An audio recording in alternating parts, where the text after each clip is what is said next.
Samantala, hiniling ng kampo ng dating nobyo ni dating Congresswoman Nanette Castelo Daza na iakyat sa murder ang reklamong isinampa laban sa bumaril at nakapatay umano kay Noel Orate na si Bulacan Board Member Romeo Alan Robes.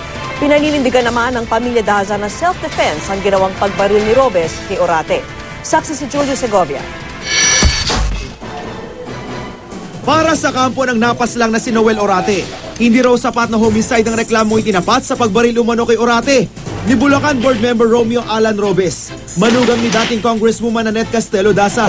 Kaya naman naghain sila ng motion para maamyendahan at iakyat ang reklamo sa murder.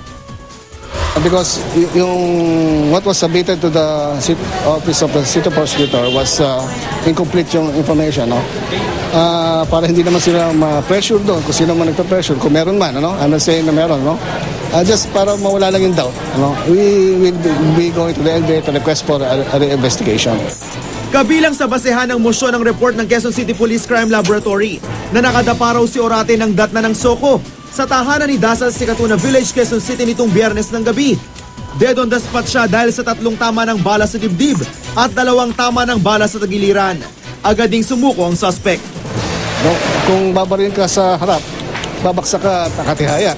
Pero pag babarin ka sa likod, babaksak ka sa no? So ano yung sabihin mo? So kung binaril siya sa likod, no? Merong treachery. Hindi siya handa. Murder yun. Nakukulangan din ang kampo ng biktima sa mga dokumentong isinumite ng Quezon City Police sa piskal kaugnay sa inirekomendang kasong murder.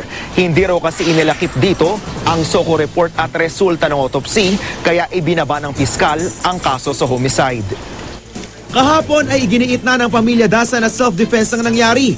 Ipinagtanggol lang daw ni Robes ang asawang si Jessica na 7 buwang buntis at biyanang si Daza sa pang-hostage umano ni Orate. The call was secretly done para hindi makita ni Noel Orate. Nobody from the other side was able to categorically declare to them na hino-hostage kami because hindi nila pwedeng gumawa ng tawag na nakaharap si Orate because under threat na nga sila. We would like them to give a statement but in-invoke nila yung right to remain silent. For me, nothing prevented the police from questioning or summoning for investigation at least the security guard, the household, etc., etc. Because any person who is not suspected, who is not considered as a suspect, pwede naman lang imbestigahan eh. Nananatiling nakadetine sa QCPD si Robes habang dinidinig ang reklamo laban sa kanya. Ako si Julio Segovia, ang inyong saksi.